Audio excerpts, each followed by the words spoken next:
Pessoal, bom dia, boa tarde, boa noite, boa madrugada. Não sei que horário vocês podem estar assistindo.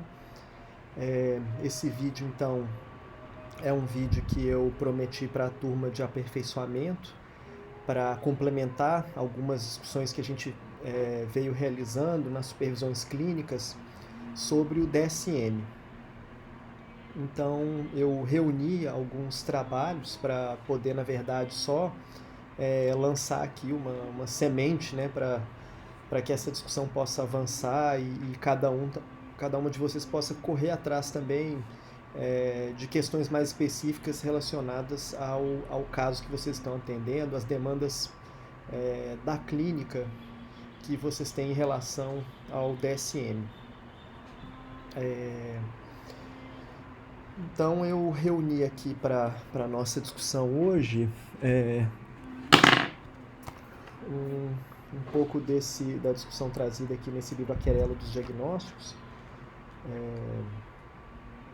sobretudo aqui no terceiro capítulo, e também vou referendar aqui a nossa discussão num livro do Foucault, um livro pequenininho chamado Doença Mental e Psicologia, e no artigo do livro que eu indiquei para vocês sobre psicanálise, psicopatologia e DSM. Especificamente o artigo do professor Christian Dunker, que se chama Crítica da Razão Diagnóstica, Psicanálise, Psicopatologia e DSM. Bom, antes de mais nada, acho que seria importante mencionar, né, que é fundamental para nós conhecermos o DSM, conhecermos a lógica através da qual ele se organiza. E essa discussão hoje tem a ver com uma tentativa também de compreensão dos efeitos, né, da utilização do DSM, e de mais a mais que a gente possa entender o valor da ferramenta como possibilidade de constituição de uma linguagem comum em determinados campos, mas que a gente também possa ter esse olhar crítico, né, de compreender uma possibilidade de uso do DSM sem uma reificação daquelas categorias, né, sem esperar que aquelas categorias assumam, né, o papel de uma entidade independente das descrições que ela recebe. Primeiro ponto para começar essa discussão seria entender esse conjunto de necessidades, né, e os argumentos que levam à construção de um manual como o DSM. Então, o DSM ele é um manual de diagnóstico e estatística de perturbações mentais. Inclusive, ele usa essa terminologia, né, que é de desordem ou transtorno, ao invés de doença. Então, essa categoria, ela a princípio, né, o transtorno é uma categoria mais fluida, ela diz respeito a uma certa descrição de um conjunto de sintomas, mas sem que especificamente faça referência a uma etiologia, a uma causa, uma hipótese sobre a causa. Justamente por quê? Porque essa ferramenta, né, como o próprio nome dela diz, como manual diagnóstico estatístico, ela se pretende uma ferramenta em que as observações desses diversos sintomas possam ser realizadas de uma maneira mais ou menos universal e transformadas, trabalhadas a partir do seu elemento estatístico. Então, essa ferramenta ela é utilizada praticamente no mundo todo, né, por clínicos, por pesquisadores, pelas companhias, né, de seguradora de saúde também, por alguns contextos institucionais jurídicos, por exemplo, em que a questão da saúde mental de um trabalhador, por exemplo, esteja em questão. A linguagem técnica preferencialmente utilizada quando se diz respeito ao diagnóstico vai ser a referência do DSM. Então, por isso é muito importante compreender, né, essa função de língua franca que o DSM adquiriu. Não estou dizendo que isso seja um fato necessariamente positivo, que a língua franca escolhida seja essa, né, ela tem grandes desvantagens, mas de qualquer forma é assim que ela opera, né, isso está dado, isso está posto, né. Claro que a gente poderia aqui pensar, né, uma série de posicionamentos críticos, né, contrários à utilização da ferramenta, e a gente vai fazer isso aqui em parte, mas é importante entender que ela atua como uma língua franca, que vários profissionais utilizam, então também não dá para negligenciar, né, a ferramenta e colocar como algo que a gente não deve saber ou não deve aprender devido às questões críticas. Então, essa ferramenta ela surge, né, além dessa possibilidade de utilização, né, de tratamento estatístico dos sintomas descritos, né, daquilo que pode ser chamado como uma evidência. Ela também serve como uma tentativa, então, de você estabelecer, como eu já falei, essa língua franca em relação a diversas práticas clínicas, a diversas concepções sobre doença mental, a diversas nosografias que são praticadas atualmente no campo da psiquiatria e da psicologia. Então, essa tentativa de se constituir uma ferramenta que é meramente descritiva, que pode ser compartilhada por todos esses campos.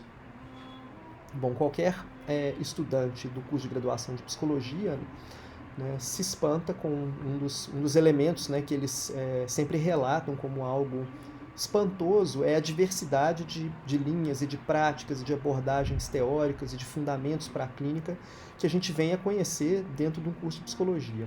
Ou seja, cada referência dessa possui uma maneira particular de pensar o diagnóstico, não é diferente com a psicanálise vai pensar o diagnóstico a partir também de referências muito específicas, inclusive diferentes tradições da psicanálise vão possuir um vocabulário diagnóstico distinto, é bom lembrar disso. Então, essa ferramenta ela se pretende também essa língua franca de comunicação entre esses vários referenciais teóricos. No entanto, é preciso dizer que a gente acaba também percebendo, né, o sentido, como diria o Wittgenstein, o sentido vem com o uso. O sentido de uma determinada ferramenta, o sentido das categorias do DSM, eles vão, né, adquirindo, né, um perfil específico através da forma como eles são utilizados. E aí a gente acaba percebendo que essas descrições elas não são neutras, né?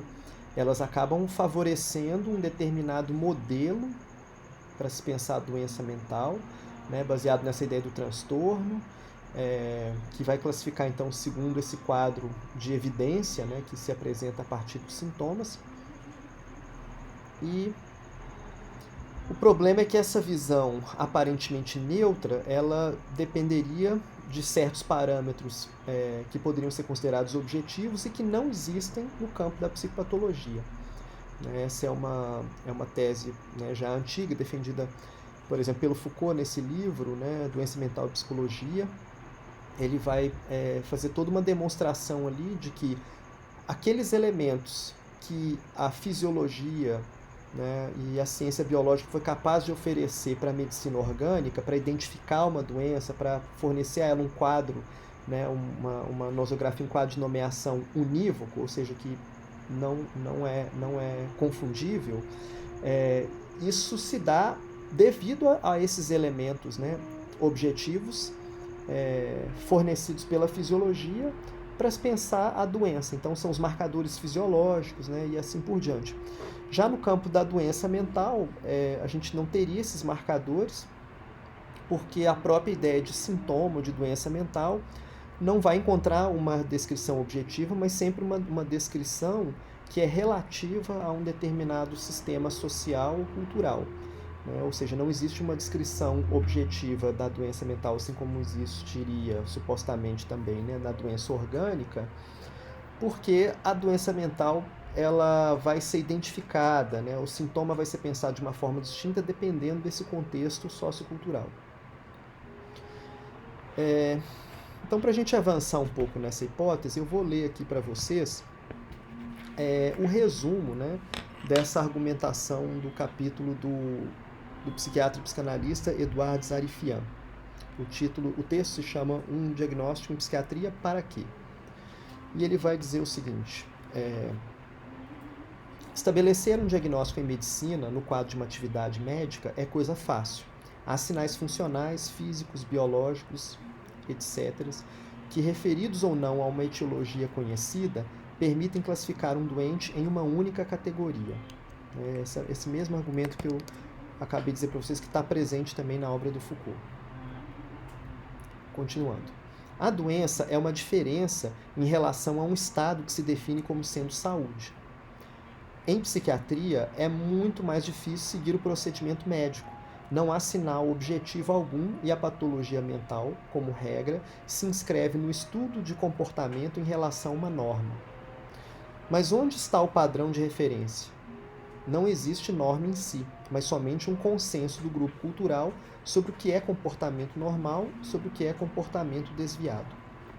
Ou seja, a gente vai continuar, mas só para a gente sintetizar o que ele está dizendo até aqui.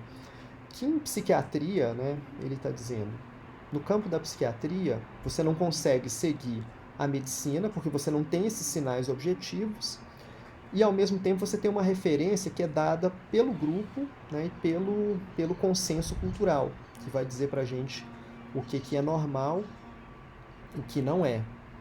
Né? Então, assim, a ideia de norma, ela vai ser pensada, então, segundo essa ordem pública. Então, de fato, a primeira consequência, né, desse raciocínio que está sendo exposto aqui para a gente é a ideia de que, do ponto de vista da psicopatologia, essa doença mental, para ela adquirir uma certa positividade, ela tem que incidir numa certa perturbação da ordem pública. Se ela não perturba a ordem pública, ela vai talvez passar ali como uma característica desejável daquela cultura.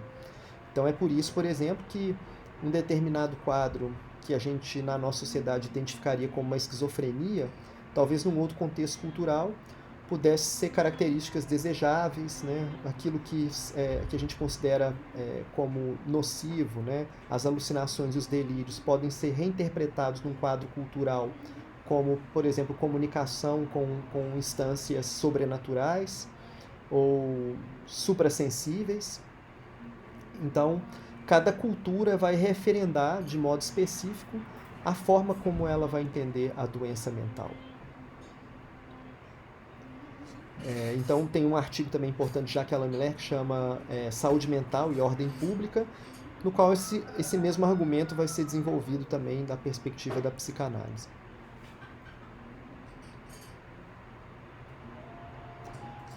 Seguindo, então, na citação, ele vai dizer que as normas, né, elas vão variar segundo o contexto cultural e que existe uma influência do grupo, né, na modalidade de expressão comportamental. Então ele vai dizer, por exemplo, a tristeza ela é expressa de modo diferente na cultura asiática ou na cultura ocidental, né, apesar do sentimento possuir uma existência universal, a sua forma de manifestação é distinta. Então, a partir desse argumento, né, que está sendo colocado aí no início, juntamente com essa tese do livro Doença Mental e Psicologia do Foucault, né, qual seja a tese, de que uma doença mental qualquer ela só pode adquirir positividade em relação a um contexto sociocultural. Então, considerando essa tese, eu vou propor para vocês a gente se aproximar novamente do texto do Zarifian para examinar 3 contextos de aplicação do diagnóstico. Né? Ele nos convida, né, a pensar um pouco sobre as consequências da utilização do diagnóstico dentro de 3 contextos específicos, para entender que o diagnóstico, né, para qualquer que seja ele, qualquer que seja a categoria diagnóstica que a gente venha utilizar, que ela está referendada a um uso contextual. Né? E nesse uso contextual ela está sendo utilizada para responder perguntas específicas, a lidar com questões específicas. Então, vamos lá. O primeiro contexto, diz respeito ao quadro institucional. Né? Esse quadro institucional coletivo da função diagnóstica, por exemplo, no meio hospitalar ou dentro de uma instituição qualquer. Né? Então, o uso que uma instituição, por exemplo, deve fazer, né, seja do DSM ou de outras categorias diagnósticas, para, de alguma maneira, construir um conhecimento sobre os seus pacientes e constituir também uma linguagem comunicável sobre esse paciente entre essa equipe profissional que trabalha dentro dessa instituição. Então, um dos motivos pelos quais a gente utiliza diagnóstico é para que essa comunicação intra-institucional possa acontecer. E isso vai levar a questões típicas também, porque cada instituição tem uma forma típica de se comunicar, tem um determinado tipo de saber circundante, ou saber que é produzido e construído no interior dessa instituição. Então, o Zarifian, por exemplo, vai chamar a nossa atenção para dizer que, em alguns casos, você vai ver instituições que utilizam, que um tipo de diagnóstico é muito presente. Em outras instituições, outro tipo de diagnóstico é muito presente. Por quê? Não porque um tipo de doente sempre se apresenta para aquele ou para aquele outro lugar, mas porque o olhar, né, daquela equipe ou o olhar daquela instituição, de alguma forma, está informado, né, ou comprometido por essa visão de uma determinada nosografia ou classe diagnóstica. E o Zarifian, então, traz um exemplo que eu achei muito interessante para se pensar essa questão da diferença institucional, que eu gostaria de reproduzir para vocês aqui. Tá?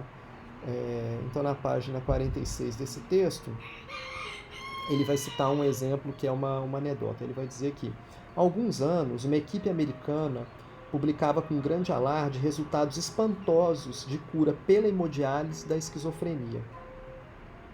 Um peptídeo estranho era até encontrado no líquido de depuração. A imprensa sensacionalista tomou conta do caso. Na época eu trabalhava no Hospital Santa Ana, e as famílias dos doentes insistiam para que aplicássemos esse tratamento milagroso. Muito desconfiados e pouco inclinados a infligir uma hemodiálise sem provas de viso em nossos doentes, despachamos um dos nossos para os Estados Unidos, a fim de examinar os doentes. Depois de diversas dificuldades, nosso colega pôde verificar que os esquizofrênicos, entre aspas, eram, em maioria, histéricos. O tratamento, entre aspas, foi, por outro lado, abandonado alguns anos depois. Ou seja, esse exemplo é interessante para a gente pensar sobre isso. Quer dizer, ali onde uma instituição estava dizendo que encontraram um tratamento para a esquizofrenia a partir da hemodiálise, um outro clínico vindo de um outro contexto institucional examinou aqueles mesmos casos e falou, olha, eu não estou vendo esquizofrenia nenhuma aqui, acho que os casos aqui são casos de histeria, que talvez estejam até sendo curados por esse poder de sugestionabilidade